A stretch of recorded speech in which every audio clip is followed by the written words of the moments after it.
We are very lucky to also host with us today Eddie Come with the Ministry of Charity Investment and Industry of Kenya, Apostle James Marunga, who's the founder and visionary of the Israel-Kenya Business Forum, and Miss Polly Muguru. I hope I said it correctly. Polly, please correct me if I'm wrong. So we'll get just started. A few words of introductions about us, the Israel-Africa Relations Institute. For those who don't know us, I know many here do, but I'm very happy we have some new people to join us and to follow us. We are a nonprofit organization that was founded in early 2024 to build stronger relations between Israel and the African countries. We were founded by a philanthropist and businessman called Chaim Taib, who's been working for over 3 decades in Africa, advising countries, building projects. So our vision is to strategically reshape and strengthen Israel's presence in Africa, while elevating also the role of African nations within Israel. We have on our website a lot of publications, research, policy papers. We're kind of this strategic knowledge hub on Africa and Israel relations, and and to know more about Africa and to know more about Israel, and you are welcome to go on our website or follow us on social media. We have events, conferences. Every year we have our flagship event. In October, we inaugurated the Africa-Israel Economic Forum. We had hundreds of people from Israel and dozens from all over Africa attend, and we hope to have the second edition of this forum later this year. And please follow us for announcement on this. We're also, advancing Israel's engagement in Africa with public diplomacy, op-eds, reports, articles, whatever. I do want to explain a little bit of how we view the importance of Kenya from the Israeli point of view, not just from an economic point of view, which you will hear a lot about today. I won't go into, but obviously one of the strongest attributes of Kenya, it is a regional economic hub and gateway. You will hear extensively about it throughout the webinar, so I won't go over it today. It's in a strategic location in the Horn of Africa, on the Indian Ocean, and close to Somalia, and not far from the Red Sea, which is increasingly an important strategic area for Israel ever since October 7, and kind of getting back into the past. I want to remind those listening that we have a strong foundation.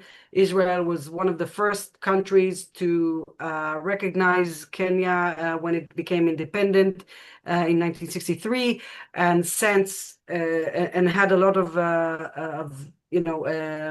training and technologies that it shared in having capacity building in Kenya in the early years. Those relations were a little bit strained. Okay. I don't know how much you didn't hear me. Okay. What? 15 seconds back. 15 seconds back. 50 seconds back. 50, Okay. 15. Okay, 15. Okay, great. So we have a strong foundation with Kenya. Israel was one of the first countries to recognize its independence in 1963. A lot of capacity training, a lot of exchange of knowledge and technologies between the nations, like Israel did with many, many other countries in Africa.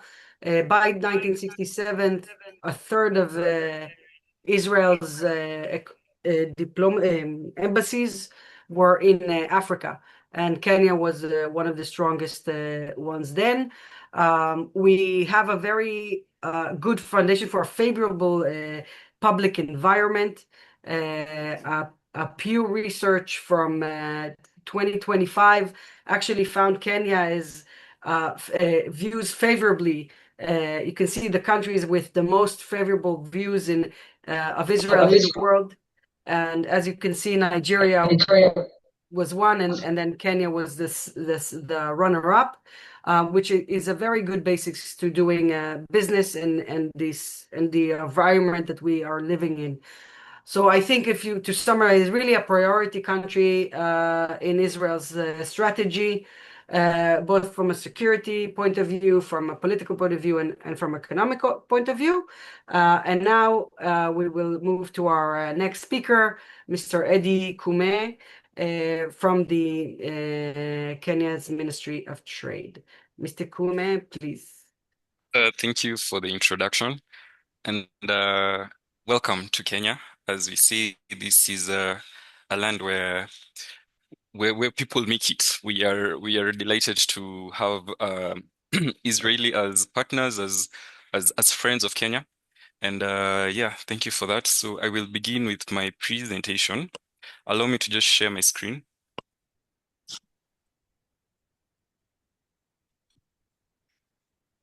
Is my screen visible? Someone confirm? Yes, please. Okay, so I'll begin by, Just put in it the in a interest of time. slideshow and just yeah, so we can see Yes. it. Great, thank you. Yeah, so thank you again. Let me just begin this by showing or demonstrating that Kenya provides a range of strategic advantages for investors.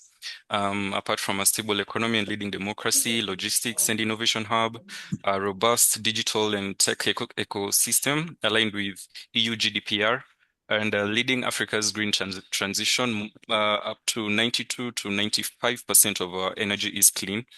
And we have a young, trainable, and productive workforce. We are the sixth largest economy in Africa, and 26% of East Africa's GDP is actually from Kenya. We host 4 international airports, 2 seaports, 143% mobile device penetration, among the highest in Africa, $178 million in daily mobile money transfers. That shows you how Kenya is a leading partner or a leading player in the tech space. 93% of our renewable energy and at competitive rates, as I had just demonstrated, with 10 gigawatts capacity by 2032. That is what we are projecting. 80% literacy levels and 15 million youth. So here in Kenya, you have a whole array or a whole you have these aspects that will welcome investors, and that is why we host quite a number of multinationals and friends of Kenya also. A very robust macroeconomic climate that is positioned favorably, where our GDP is the largest in the East African market at $136 billion. We have a plus 5% per annum projected growth. And our credit ratings are S&P raised in August 2025 from a B minus, which is incredible. Our foreign direct investments stand at 1.8 billion US dollars FDI inflows in 2025, an estimate, and 127 billion FDI stock in 2023. That's a 14% growth from 23 to 2024.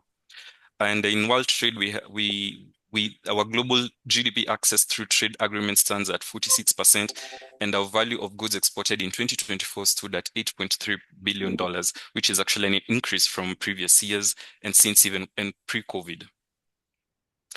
We received numerous endorsements. These are endorsements that give confidence to investors who want to come to Kenya.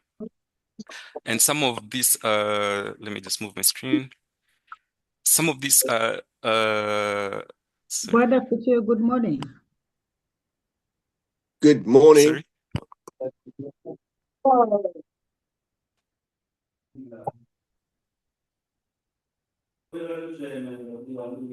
Go, Eddie, go ahead. Okay, there was someone else speaking. Yeah. Okay, That's fine. so our Kenya is rated as a funding to startups in Africa. We are number one in Africa at $984 million in 2025. We are we are also first in IMD Competitiveness Index and a great investment momentum in Africa in 2024 as was endorsed by the FDI Intelligence ratings of 2025. Among these, we have accountable account ownership, bank or mobile money in 2024, making it easy for businesses to transact without the need for a lot of paperwork and a lot of bureaucracy. And on the ease of doing business in sub-Sahara Africa, we are ranked third. And the women's financial and economic inclusion in Africa, we are ranked third. So this shows you how competitive we are, not even with women who take up most of the spaces in our industries. Kenya, sorry. We provide comprehensive investor protections. These are some of the legal frameworks that give confidence to our numerous investors, including our Foreign Investment Protection Act of 2004, our Investment Promotion Act, and an Investment Dispute Convention Act. So all these guidelines are able to, all these frameworks are able to guide or give confidence to our investors that Kenya, not only is it good for investment, but we also protect your investments here in Kenya, and you're guaranteed that your investments are in good hands. So from this slide, I'm sorry, is someone raising their hand? Or do I just continue? Just continue. We'll get to the questions and answers in the end of the webinar after all the speakers to make sure we're on time.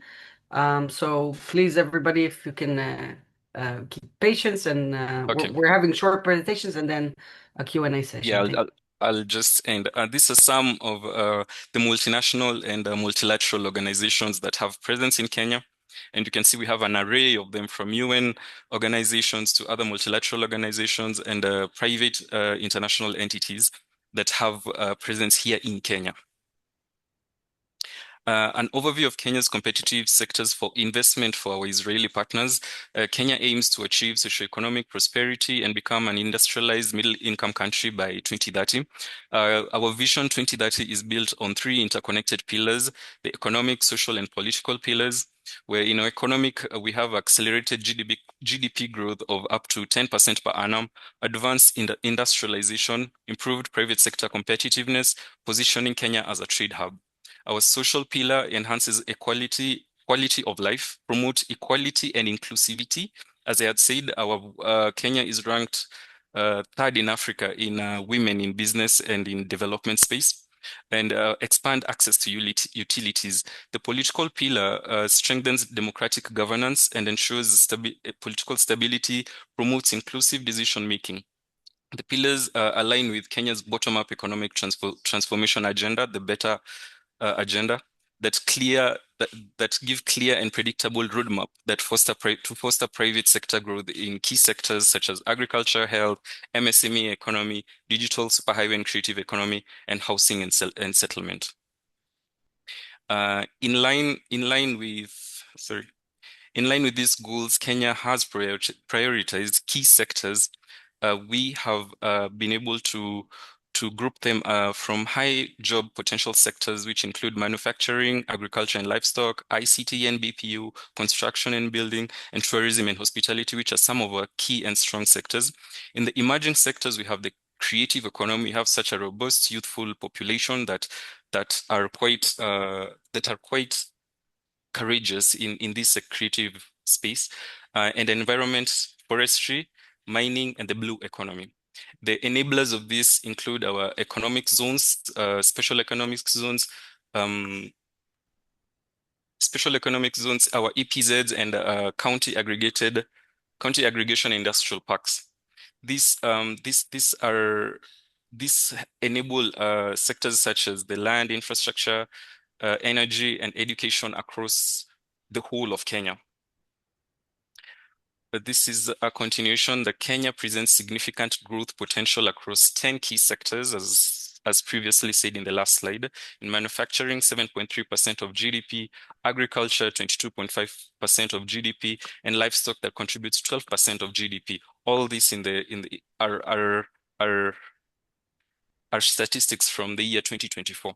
And as you can see, these sectors have been able to create jobs, increase our exports, earnings, and growth even in the overall GDP of the country. Continuation, other sectors are the ICT and BPO, construction and building, tourism and hospitality. You will know that tourism is one of our key sectors that supports our economy, creating up to 1.7 million jobs and 2.5 million international visitors that arrived in 2024. If we continue the creative economy, our Gen Z, or the youthful population of Kenya, as speaking also as a youthful person, we were able to contribute to 5% of the GDP in 2024. We have a 75% youth population that is well educated, can speak an array of languages, including English, French, and other African languages, and Swahili. And it is a market value that is valued at $3.8 billion. Our environment and forestry contribute to 4% of our GDP in 2024. I have a 5.9% forest cover that is set to increase with government's priority of land reclamation and protecting the environment in line with sustainable development goals of the UN. Our mining sector. Sorry? One second, Mr. Kweme. Okay. Some people don't see the slides but some can. But I'm not sure why. Let's see. Okay, please continue. I'm sorry. Some people can, some people don't. So maybe it's in their computer. Okay.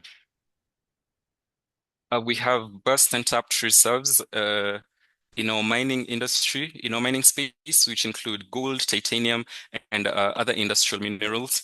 Our blue economy, we've recently started diversifying our economy into the blue economy, has contributed to 1% of GDP, and this is projected to contribute up to 1.2 billion to the economy by 2027. In the blue economy, we have access to big lakes like Lake Victoria and the Indian Ocean that we hope our Israeli investors can come and partake with us. Kenya also presents opportunities in infrastructure. Our transport infrastructure contributed to 9.6% of GDP in 2024. This shows how growing it is. We have our new and operating port of Lamu that is there to help even the port of Mombasa when things have to travel all the way to other parts of the East African community or the Horn region. And we've seen a surge in traffic because of the Straits of Hormuz, if I'm not mistaken, right? Yes. So that is an indicator that you should come and invest with us in Kenya. Which handles up to 1.2 million TEUs at the port of Lamu, and 122 million upgraded projects in Mombasa that are underway to help enhance the transport infrastructure, the port infrastructure. Our energy infrastructure, 2.4% of GDP in 2024, with 3,240 megawatts installed capacity. We have 14,000 plus gigawatts of electricity generated in Kenya. Some of our major sources of energy are clean, as I said, and this is from geothermal, wind, and the likes that contribute to our 93% clean energy. 310 megawatts capacity at Africa's largest wind farm in Lake Turkana, which is in the northern part of Kenya. Kenya's investment project catalog, the IPC, with over 50 investment opportunities in public-private partnerships, public and private sectors, in infrastructure, energy, agriculture, manufacturing, and other sectors that has mobilized private capital and accelerated implementation of priority projects. I can share perhaps this presentation and you can scan this IPC to take a look or to have an insight of Kenya's investment catalog. Some of our enablers of investing in Kenya, It says we have. I scanned the code. It said it's deactivated. So yes, if you can please share a link in the chat or after I will. the I will. call. Thank you. I will share some of our enablers for investing in Kenya. We have sorry.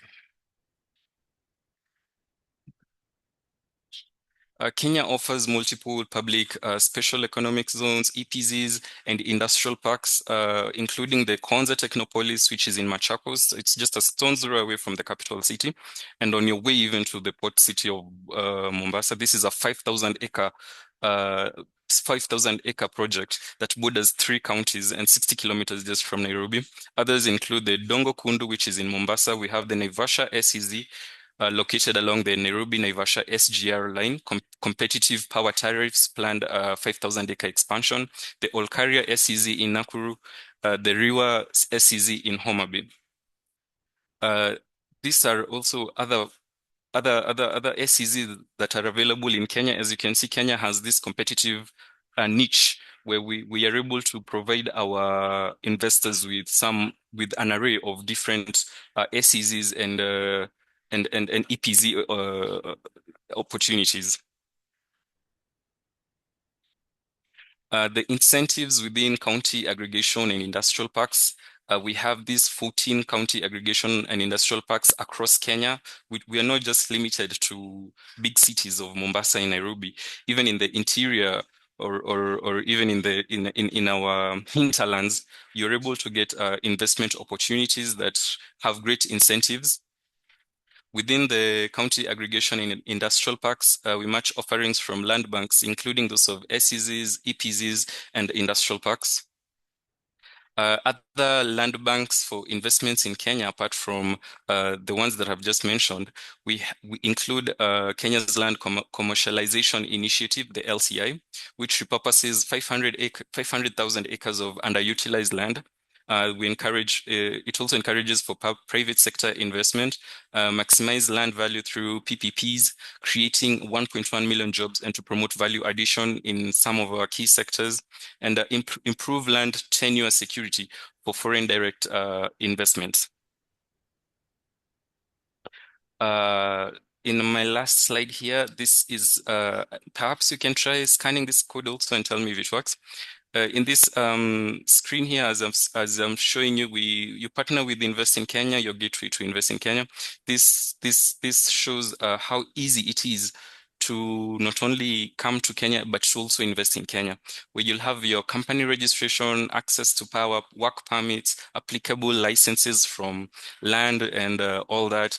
Sources of investment data, business climate support, investment deal room, EPZ and SEZ setup. You can get all this under one roof, under one roof under our Invest in Kenya promotion brand. And I hope I wasn't too fast. I knew No, I had around 15 minutes to speak. I think you were great. This is excellent. Thank you so much. Yes, thank you too. There were a few questions on the ease of doing business, and I think Yes. you answered here. Yes, We including the will, regulatory framework yeah. also. So we will get, like I said in the chat, we will give room for questions in the end, because we do want to leave some time for all of our speakers, and also, it's most probably that a lot of the questions will be answered by all of the speakers, and if not, we'll get to them to those questions in the end. And now I would like to introduce Arnon Arbel, who is the head of Economic Commission of Israel to Kenya. Please, Arnon, the floor is yours. Thank you very much, Iri. Let me share my presentation.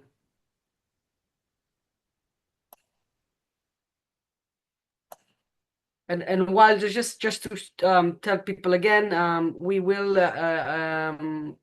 recording this, and getting our on this session on YouTube. So if you have questions, please note you are recording, and by asking your question, you are consenting to this, and also that we will have a post-event survey that will allow some networking opportunities as well.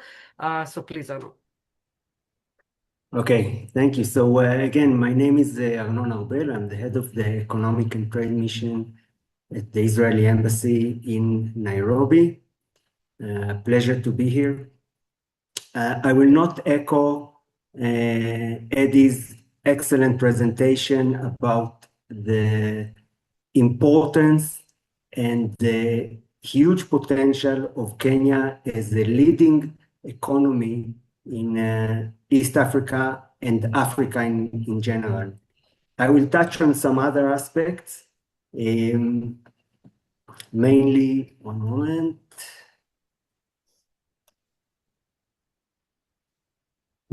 Okay, and I have to first of all apologize. My presentation was written in Hebrew, but I will speak in English to welcome Israeli and our Kenyan participants. So I will briefly speak about some economical characteristics, sector characteristics of Kenya, and a little bit about the influence of the war on the bilateral cooperation. I will briefly touch on some differences and gaps in the business cultures between the Israeli business culture and the Kenyan business culture. And I will also speak, of course, about our activity as a trade mission and how we can help in enhancing the cooperation between the two countries. You can find a lot more information also in the economic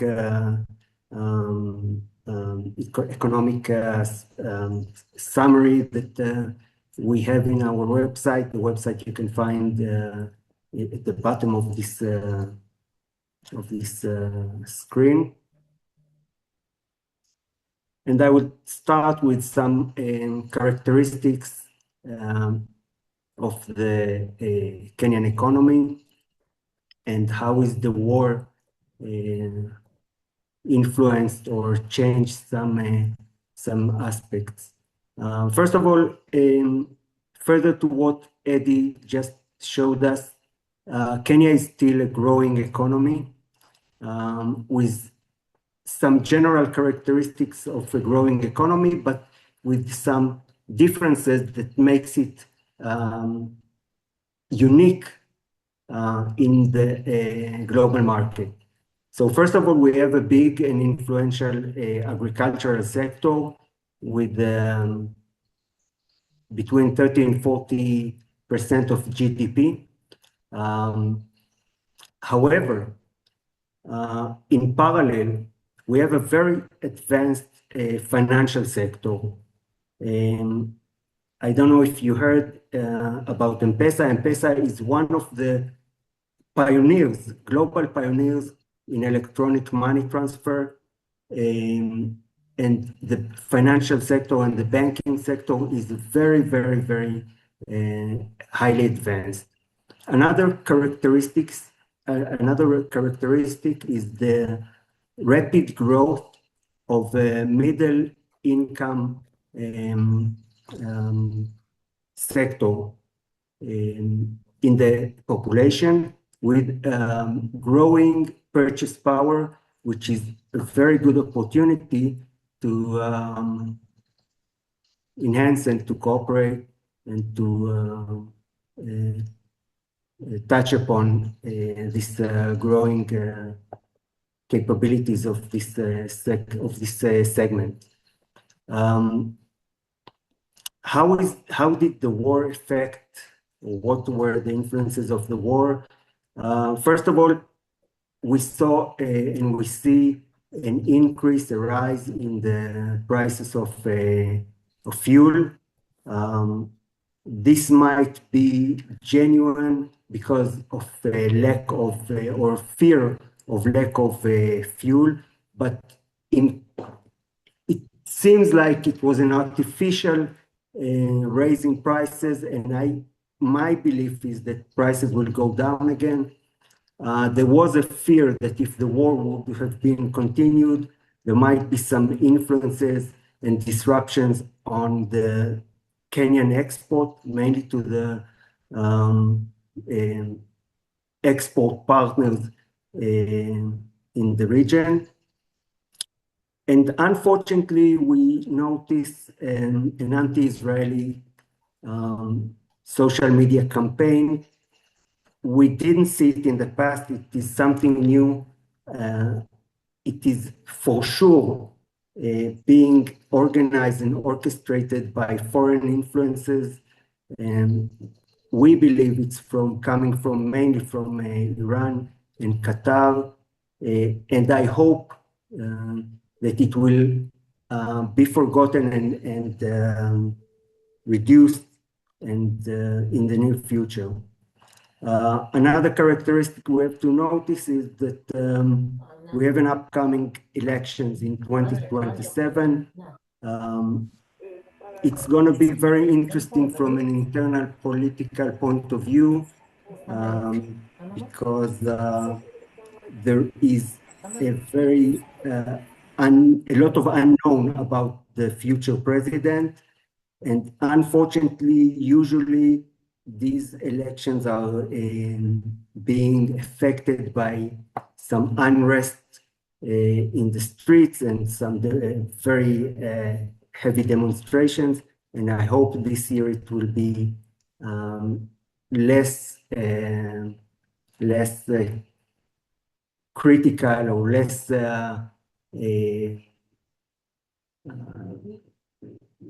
less more quiet than the previous elections. Some maybe rule of thumbs that relating to Kenya. First of all, you have to take into consideration that when doing business in Kenya, it's a long distance marathon rather than a sprint. So you have to take into account that things are taking a little bit more time here. It's not the Israeli time. It's really some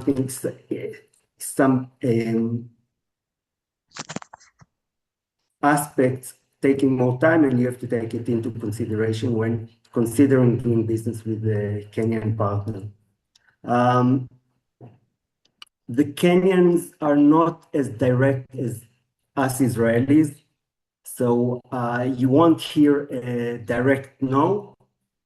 They will be more polite and more indirect. You have to put to take care to listen to what the Kenyan partner is saying between the lines. We Israelis are more direct. If no is a no, we will say it immediately. So we have to be bridging these gaps of direct and indirectness. In terms of the product, one of the most important things to consider when you are entering the Kenyan market is price. You have to understand and to know and be familiar with competitive products and to price your product accordingly. If we're talking about communication and ICT products, you have to take care and to understand the infrastructure to make sure that the infrastructure can handle the product. And also in the package of the product or the agreement to include training and capacity building of the people that you will be working with.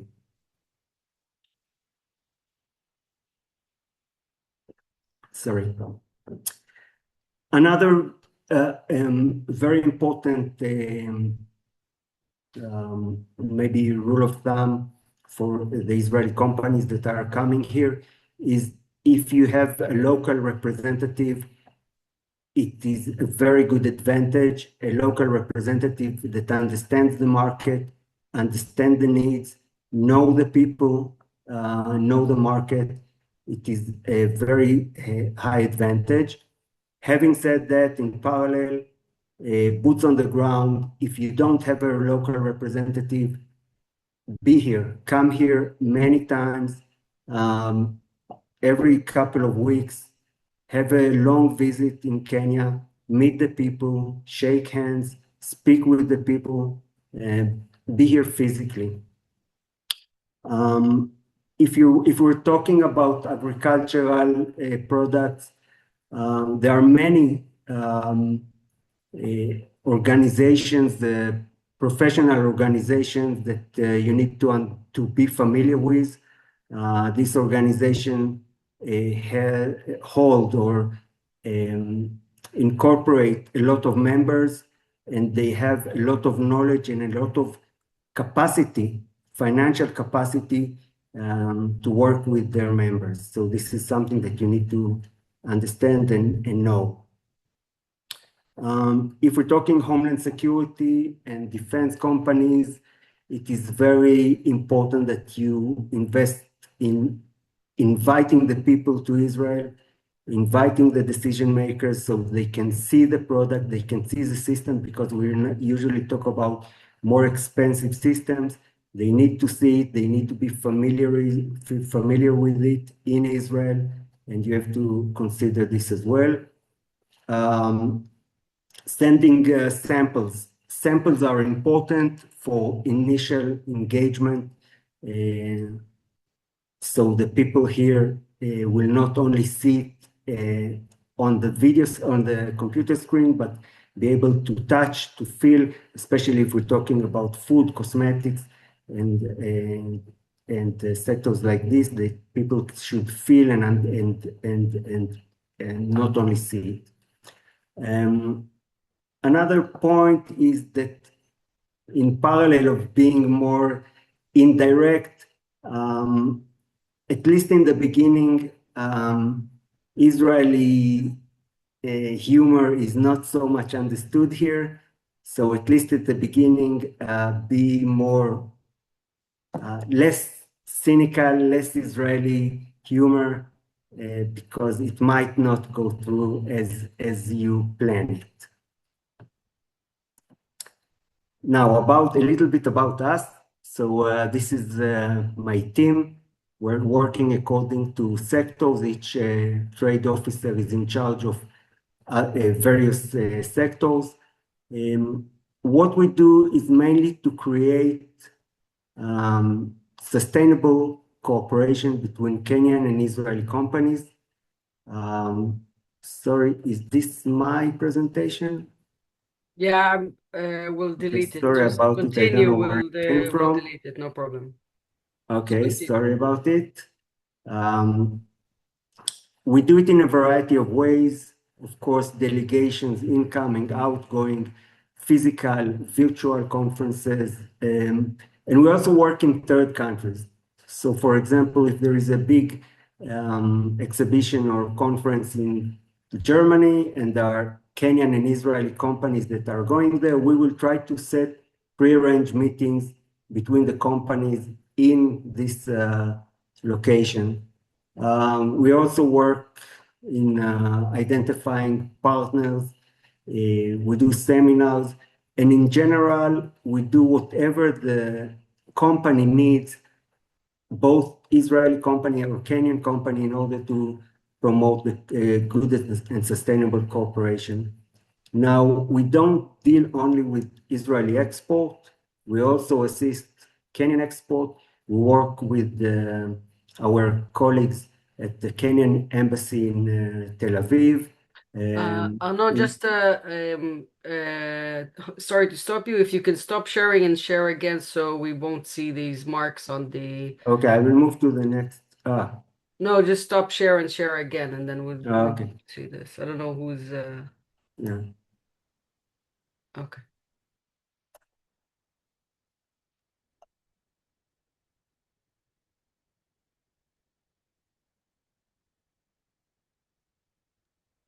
Thank you.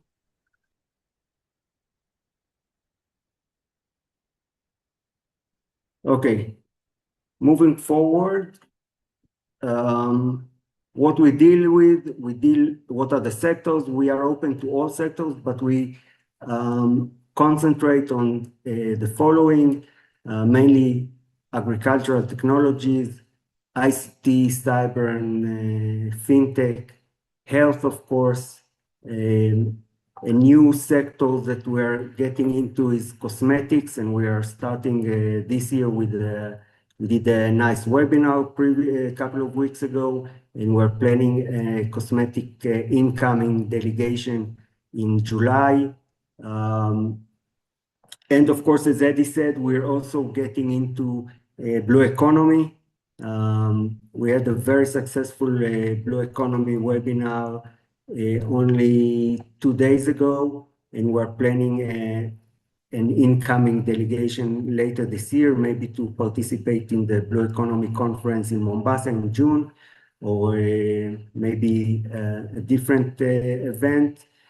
But in general, we're open for any request that might come from an Israeli or Kenyan company. We are doing everything we can. We are open to anything that we can do in order to create good economic cooperation between the companies.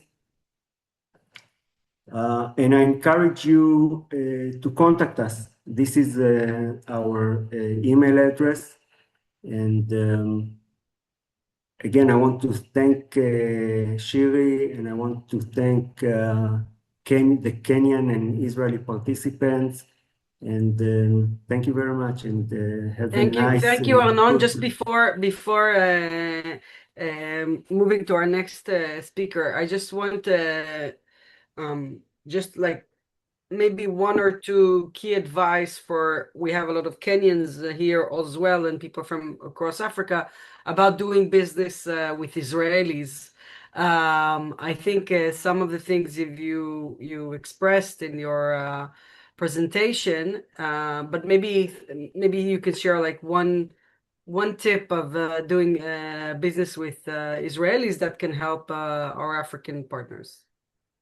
Okay, what I suggest is this. I have two very short suggestions. First of all, contact us. If you're looking for any Israeli partners, contact us. We will help you in do scouting. We have, as I mentioned, we have good cooperation with our counterparts at the Kenyan embassy in Israel. Be direct. Tell us exactly what you need, exactly what you have. This is one thing. Another thing that I really encourage you to participate in our activities. We have a lot of activities, delegations, webinars, conferences. If you want to find a right partner, join us. Join us in our visits to Israel. Join us in our activities here in Kenya. And this is we can do a lot more, but these are the two, my suggestions for our Kenyan colleagues in order to be more open and visible to the opportunities in Israel. And also, Arnon, are you responsible for other countries in East Africa, just so people are aware? Okay, so the embassy is in charge of another 4 countries in our neighboring countries, but the economic mission at this point, we are in charge only on Kenya. Okay. So yeah. Great. Thank you so much. We will move to our next speaker, who is the founder of the Kenya-Israel Business Forum, Apostle James Burunga. Please introduce yourself and take the floor. Thank you. And thank you, Arnon, so much. Thank you so much. It's a pleasure to connect with us this morning. I'm James Wasike Murunga. I'm a bishop and an apostolic leader of a church organization here, but as well as founder and visionary leader of the Israel-Kenya Business Forum. Just a bit of a background is a few years ago, I think it must have been 2022, 2023, I attended a Jerusalem prayer breakfast in St. Louis, Missouri, in the US. And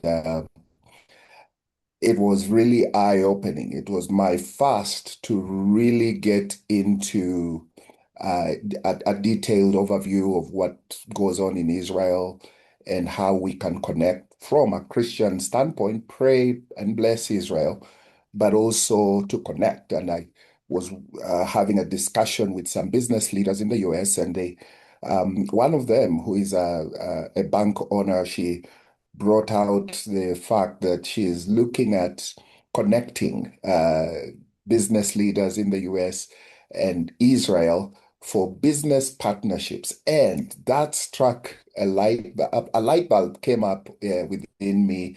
And I was like, wow, whatever we are thinking stateside, please do not forget Kenya, because of Kenya's geographical location and positioning. We need to connect. From there, I came back to Kenya, and we held our first summit as a group, which we called it Resolute Strategic Alliance Summit, which brought together leaders from Kenya, from other nations of Africa, as well as the US and Canada, and to talk about issues of how do we partner with Israel. And out of that time, my heart's desire has been, how do we build ongoing collaborations? Yes, from a Christian standpoint, we have the obligation to pray, but beyond the prayer, what are some of the practical things we need to be doing? And that really is the foundational platform that I'm coming from, the background I'm coming from, together with a whole network of leaders. Some are on this call, some may not be here today, but it is from that premise that we come into, we birthed the Israel-Kenya Business Forum. We've been working very closely with the embassy, with the immediate former ambassador and the current ambassador. But our purpose really is networking marketplace leaders in Kenya and Africa towards building collaboration with the Israeli business communities. And why this is important, again, I love some scriptural references that really provide a visionary purpose for us. One is Deuteronomy 8:18, where God says that, I'm reading from the complete Jewish Bible, no, you are to remember Adonai your God, because it is he who is giving you the power to get wealth, in order to confirm his covenant, which he swore to your ancestors, as is happening even today. Our heart's desire is really to look at the models of success, because Israel has been successful in many areas, many fronts, and we can borrow from that. Romans 11, 17, and 18, it has beautiful reflections also in terms of our graftedness and how we draw from the root structure on which we are grafted in. And so that became really one of my focal points in terms of developing the Israel-Kenya business relations here.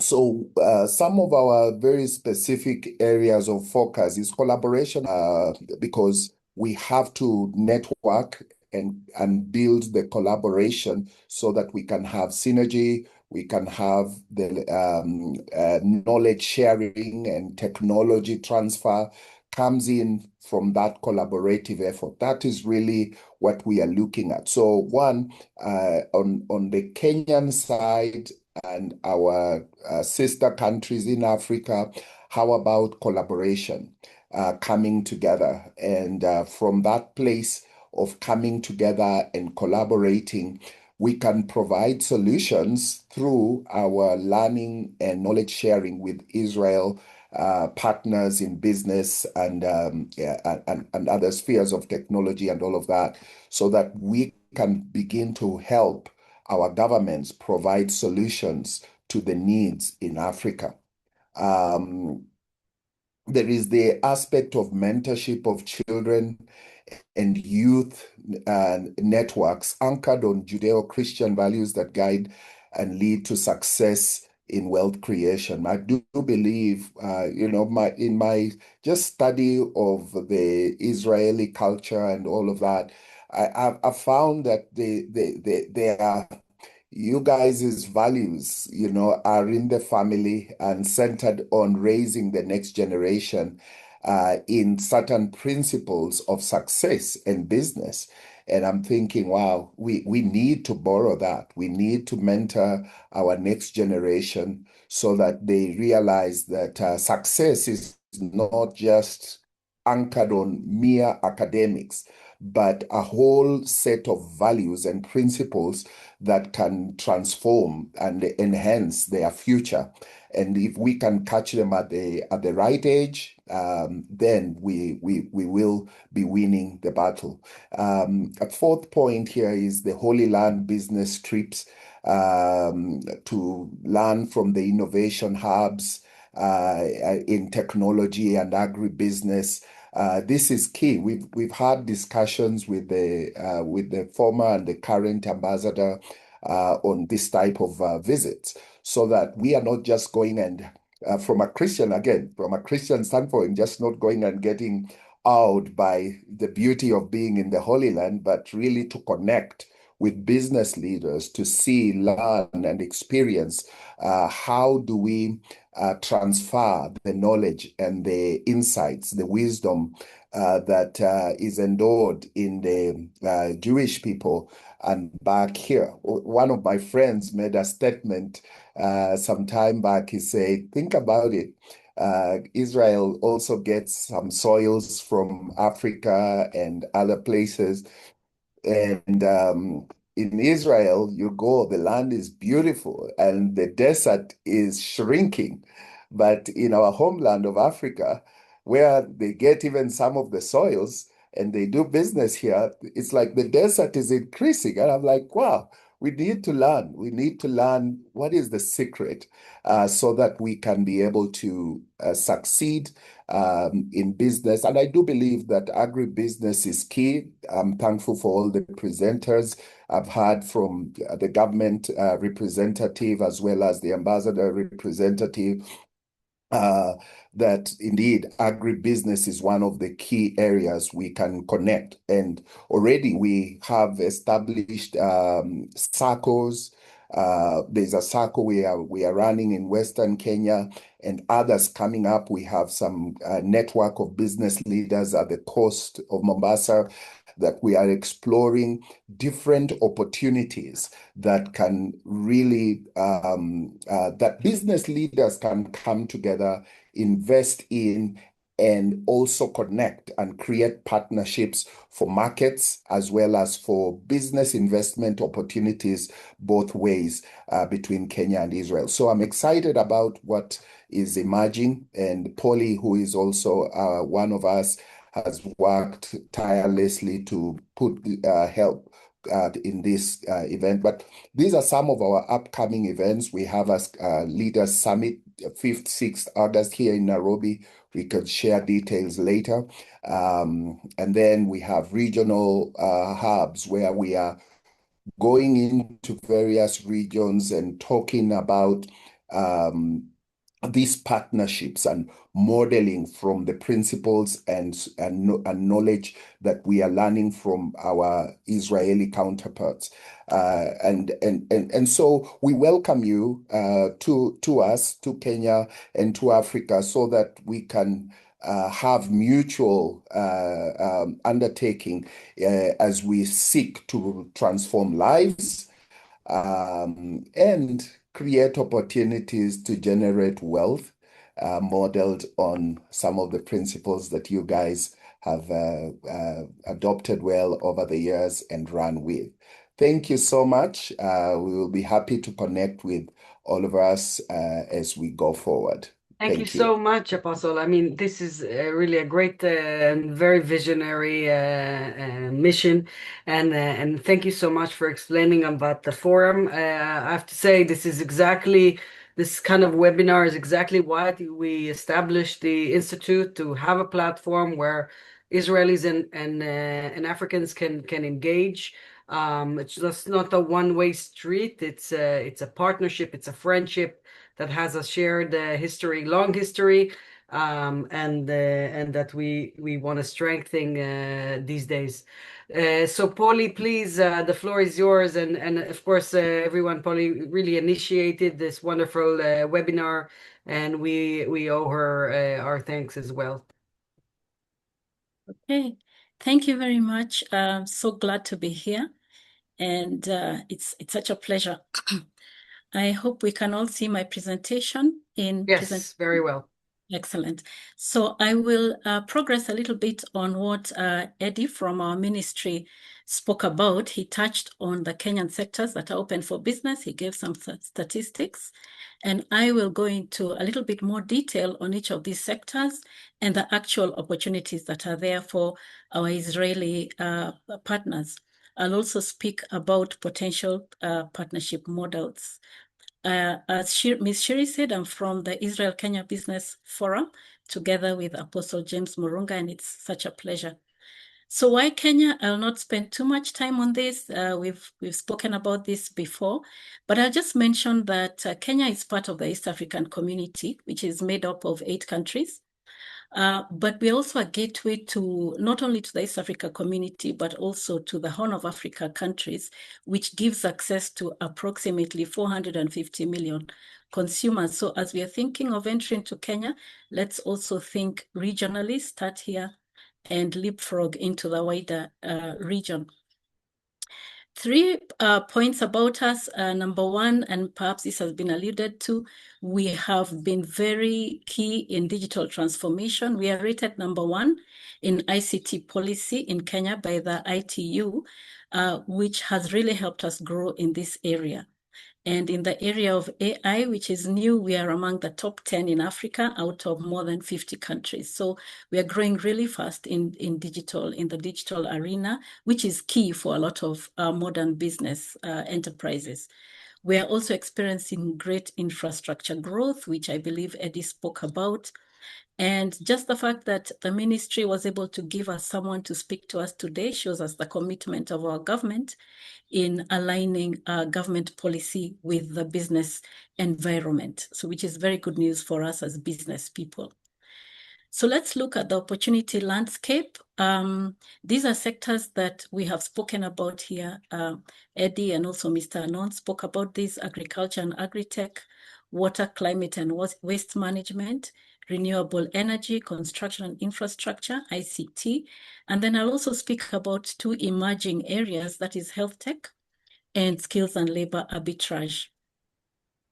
So when we look at agriculture, and I know there are many on this call who are probably from this sector, both from Kenya and Israel, these are the areas that are very attractive for investment and make sense for foreign companies coming in. Irrigation and water efficiency, we have even a number of Israeli companies already in this area, providing drip and micro irrigation solutions, for example. Precision farming, this is data-driven systems using technology such as sensors and drones. This is an area, I believe, where Israeli technology could be very helpful to our Kenyan farmers, because we want to move from simply farming to smart agriculture. And some of these initiatives are already in place with Israeli and other partners. And then, of course, post-harvest solutions such as cold storage for our horticultural goods and other agricultural products, logistics, aggregation, value addition. I know, for example, there are companies that take fruits and transform them into fruit juice and are able to export. And then, of course, there's an opportunity for direct importation of these products, horticultural products such as avocados and pineapples. Already that's going on. some Israeli companies already importing this from Kenya, as well as agricultural products like coffee and tea and cereals. As you know, we are very well known for excellent coffee, excellent tea, and these are already products already making their way to Israel, probably through one or two companies already on this call. So you're welcome to explore this area as well if you're not already. Then we look at water, climate, and waste management. And what we're looking at here is smart management of these resources, of our water and our climate. In water systems and recycling, there's also expansion of urban water infrastructure to meet growing demand. We are a population that's growing rapidly and also urbanizing rapidly. So this is an area that would be very interesting for those already in water management. For climate resilience, there's a need for drought mitigation solutions such as storage and efficient irrigation. And I do believe there are one or two companies already from Israel engaging in this. And for waste management, for example, waste to energy solutions are most welcome. If you're already in this area, this is something that I believe would make a lot of sense for you. The other sector, which I believe Eddie may have referred to, is renewable energy and power solutions. We know that the future is indeed renewable, is in renewable energy. There is room for independent power producers, especially large-scale generation of power through geothermal, wind, and solar systems. And there is an opportunity to do long-term power purchase agreements through government tenders and so on. So this is a very interesting area. Also opportunities to provide mini-grid and off-grid solutions to electrify underserved areas and remote locations. I think you can see on the right, this is, I believe, is a mini-grid somewhere in a rural area.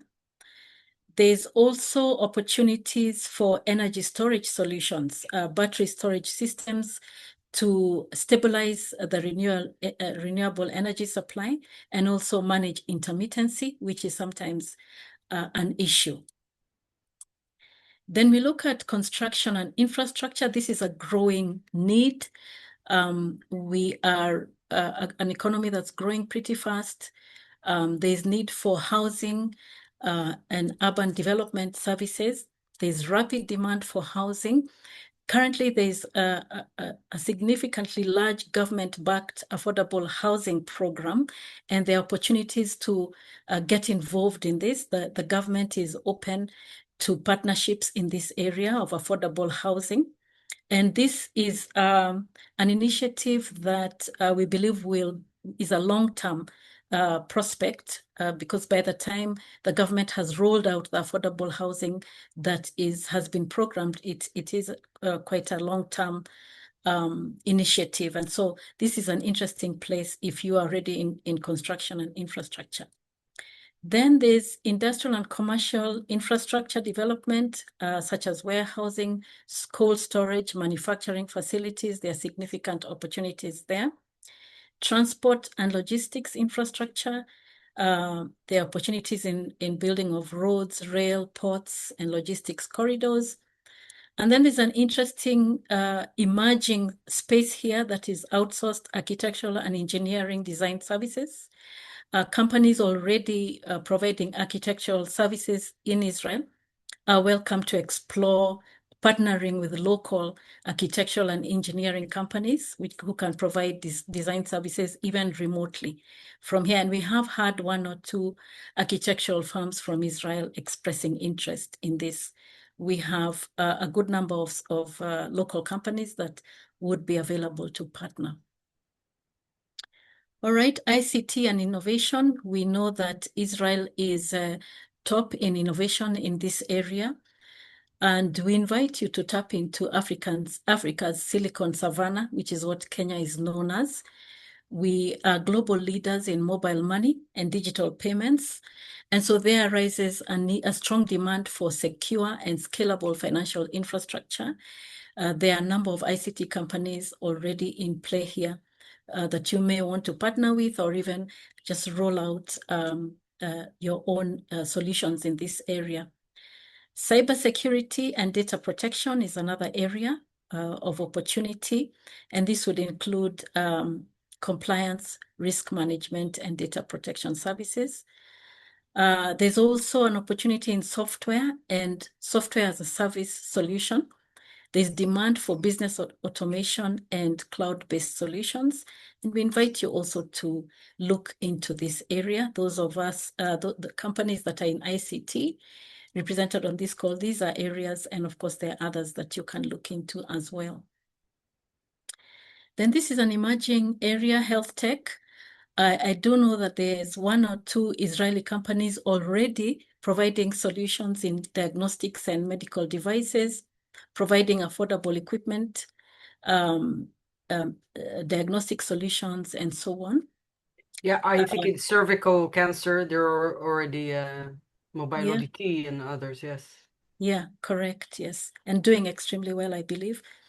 Digital health systems, this involves digitization of hospital records and health information systems. This is another emergent area that might be of interest. Also telemedicine and remote care, particularly in underserved areas. As Eddie spoke about earlier, we have over 100% penetration of mobile phones. So even in some of the more remote regions of Kenya, you can still provide services over the telephone. And so telemedicine is one area that presents very interesting opportunities. There's one last area I'd like to look into, and that is labor arbitrage. And this involves leveraging skilled and semi-skilled workforce, as our workforce here in Kenya. And this is already happening. There are 4 sectors in Israel that we are made to understand that can engage foreign workforce. This is construction, agriculture, caregiving, and hospitality. And there are already Kenyans offering their skills in construction and agriculture. I know you have there's the numbers company of people, the scope, Polly, of the people working in Israel already?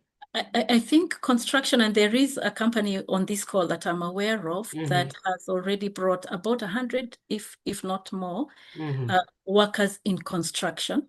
Yeah, And then there in is a very high shortage both in agriculture and in construction. Yes. But the difficulty is that we're bringing people also from all over the world, so it's coming together. It becomes Babylon, right? That people from all over the world, they need to work in the same language. So yeah, true.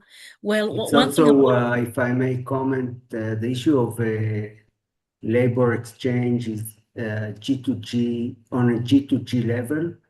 So we need to work maybe and see how we can manage some kind of an MOU or agreement between government on labor exchange.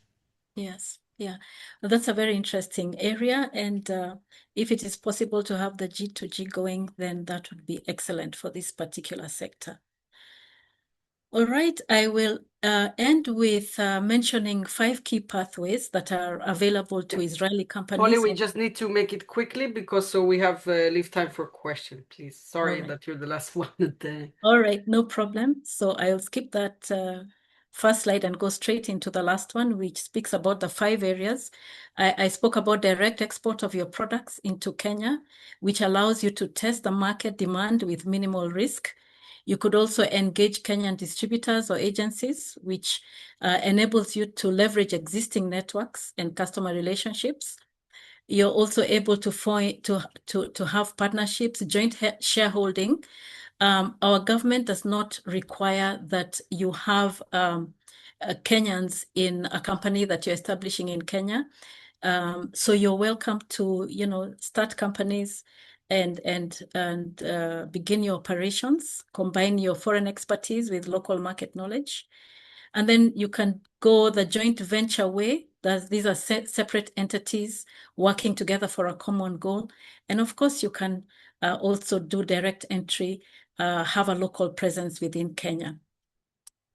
So we warmly welcome you to explore individual collaboration with companies represented here and others, leverage networks like Shiri's organization and IKBF ourselves, begin to build trust, adapt locally, but also think globally, think regionally. So thank you very much. And of course, these are our contact details, myself and Apostle Murunga of IKBF. We'd be glad to Thank you, connect. Polly. I mean, we will endeavor to collect everyone's PowerPoints, if not their contact information, and share it with all the people who registered or have their information in our post email communication. Thank you so much. We will now start with taking some questions. If you can just please raise your hand in the Zoom, and we can address it. Walter, please. Hi, Walter. How are you? Hi, Siri. How are you? Long time. Thank you. Yes, I have a question for Arnold Arbel concerning the collaboration with the Kenyan local. Walter, maybe you just present yourself as well, I think so. We have a large audience here, and this goes on YouTube as well, just to remind people that you are recorded, so it's good. No problem. Thank you. I'm Walter Longino Lodwa, Political Affairs Officer at South Sudan Embassy in Israel. Thank you. Yes, my question is about local representation, what you call it, boots on the ground. I like that term. Are they only Kenyans, or it's mixed Israeli and Kenyan local representatives that you have on the ground? And then the second question is, I don't know who will answer it. Is there Kenyan Airlines still coming to Israel, to Ben Gurion? I used to see it before, but I don't know whether it's still around. Thank you. So thank you, Walter. I will answer the second question immediately, very fast. Unfortunately, there are no direct flights from Kenya to Tel Aviv, to Israel. We are trying to work on it, and hopefully it will be resumed in the near future, but I don't see any date that I can specifically indicate of the renewed direct lines. About the first question, it is depending on the Israeli company, what is the level of investment or engagement they want to start with. Of course, having a local office with an Israeli representative is much more expensive than having a local representative. And also, when we're talking about a local representative, it depends if it's on a full-time part of the Israeli company or only a distributor of the products. So it depends. But what my suggestion is to have some kind of some form of representation in the country. Of course, the best is to open an office here in Kenya, but as I said, this is expensive, and to going down along the cost ladder to have a local representative, which is also excellent. Thank you.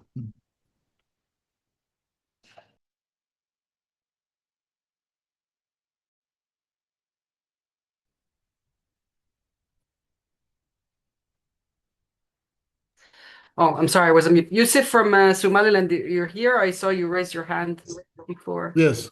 Hi, how are you, my friend? Fine, good. Everything is good. So thank you very much. This is prestige and very good, very useful. So I would like to ask in Mr. Arnon, who is Mission of Economic in Kenya from Israel. So I want to know, is there any logistics sector in Kenya between Kenya and Somaliland and Kenya and Israel? Sorry. Sorry, my friend, can you just clarify the question? I'm not sure I totally understand it. Yes. So we're talking about the Israel and Kenyan business forum.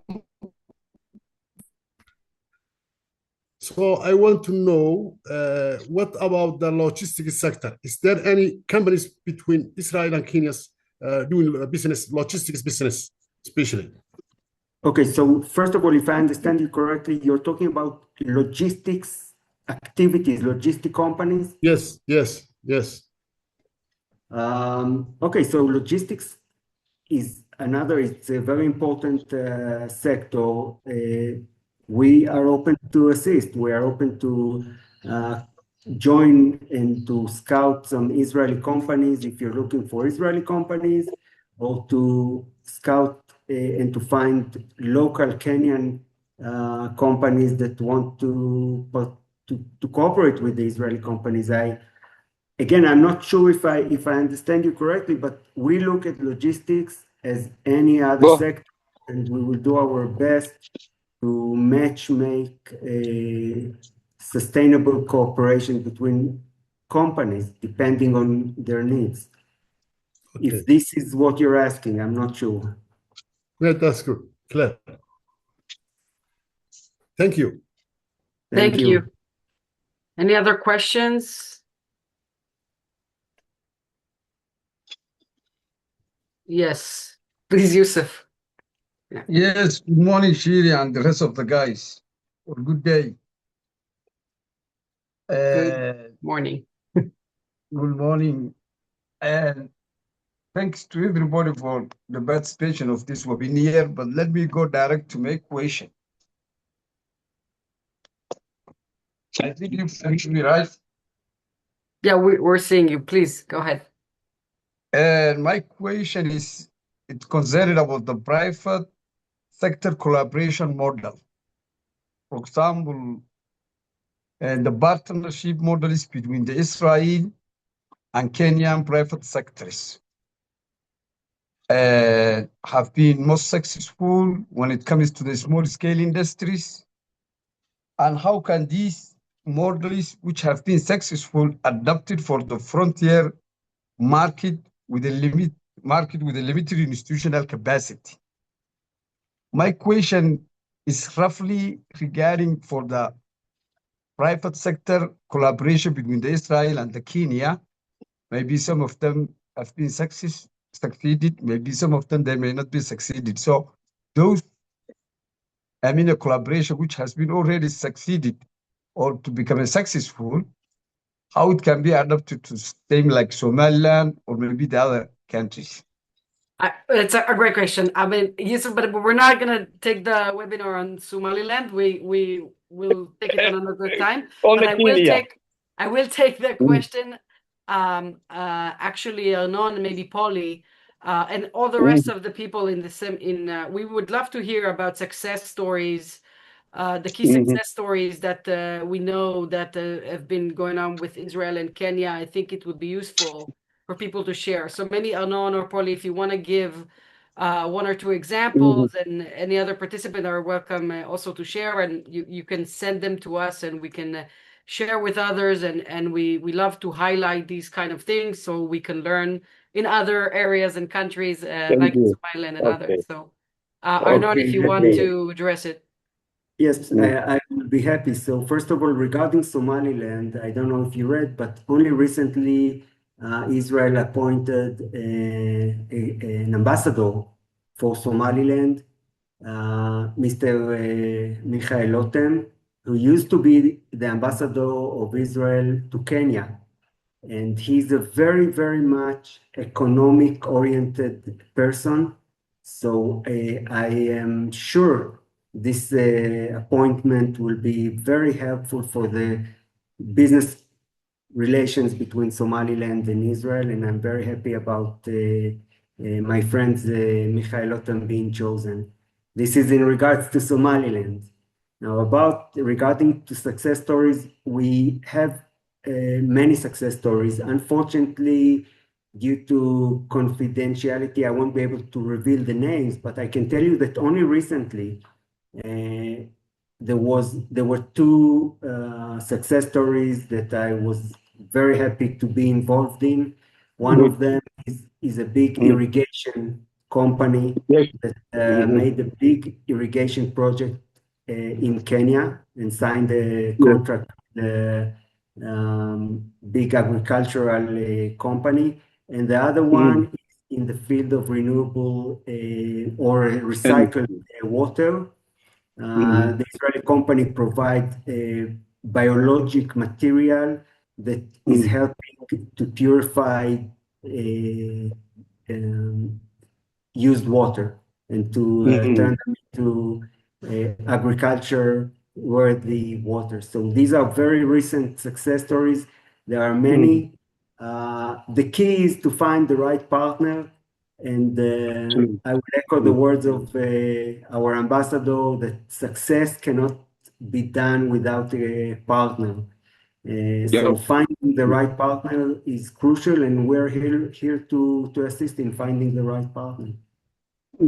Thank you so much, Aman. Thank you, Arnon. Thank you, Yusuf. I also put in the chat if people would like. We did a big research paper was produced last year with partner organizations in Israel, like the NURA Global Impact Innovation Lab, Israel Forum on Impact Economy, SEED Society for International Development, and I'm sorry if I'm forgetting anyone.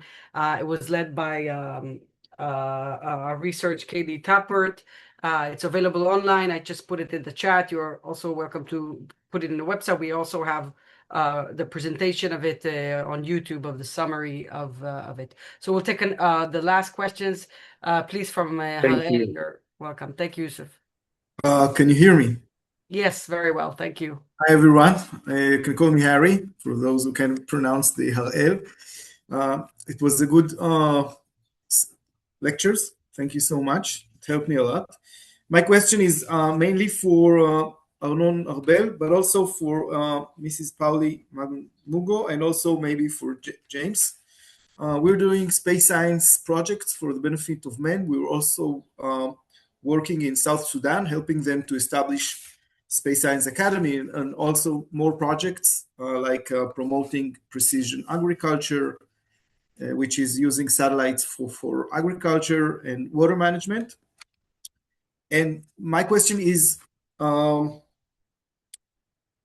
ready is the government and the knowledge, the infrastructure on space sciences in Kenya to do projects, like big projects or small projects, using space assets, which means satellite, for the benefit of the people, the community, and the environment? This is my question. Is Eddie still on? Eddie, Mr. Kueme?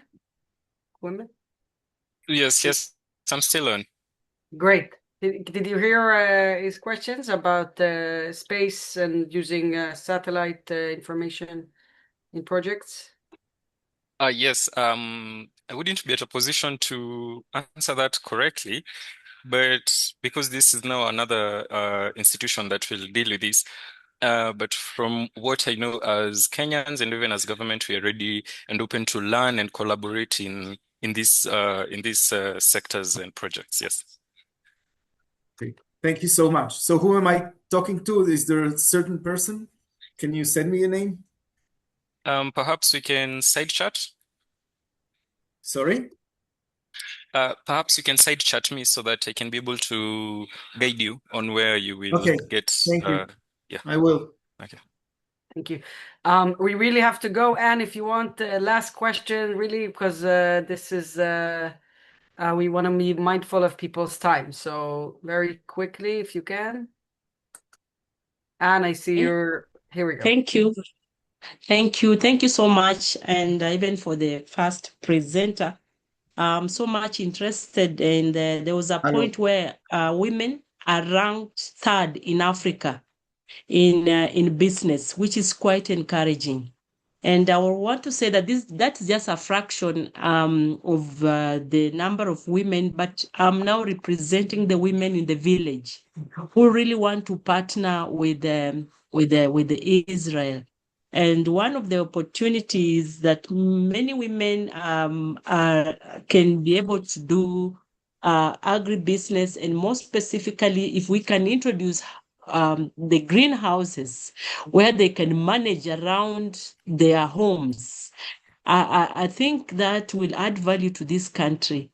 And because this involves training, it involves training, and it also involves a lot of personal commitment. And so my question is, or my concern is, if we can also rally this, think about these women, if they can, if we are third in Africa, I tend to think we can move to be first in Africa if we involve these women in the village. Because they have most of them have land, although the land in Africa do not belong to women, but they are given a section at least to manage. So that small section is what we are thinking of. We can utilize that and see that they get this knowledge of greenhouses instead of waiting for the rains. As we are saying, we have been waiting for the normal rains. We can utilize the greenhouses. Thank you so much. Thank you.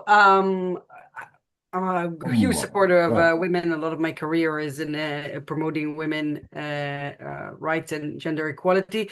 Polly, would you like to address? I can tell you that there is a very, very large community in Israel of organization that in the development field and the humanitarian field that are very, very involved in these kind of projects. There are many, many, many stories on this that we can share, but I fully agree it's an important topic in rural Africa as a whole, and both in Kenya, and women as the leader of the community in the field.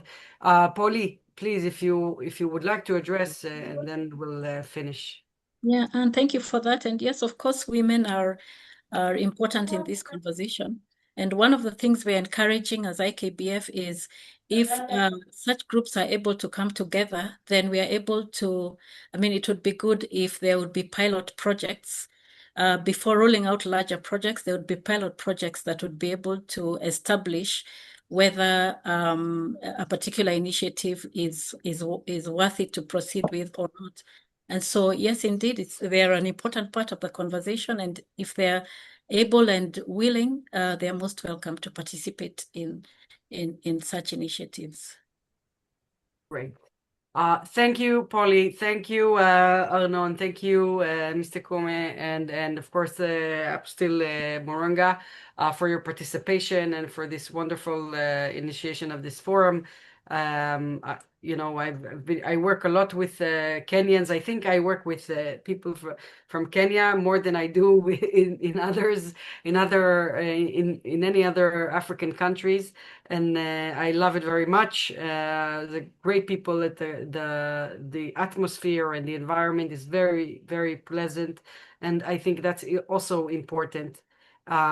So like I said, this will go on YouTube, and we will also share a small survey just to help you engage with each other, so we can share, and we will share information as much as possible from what was presented here.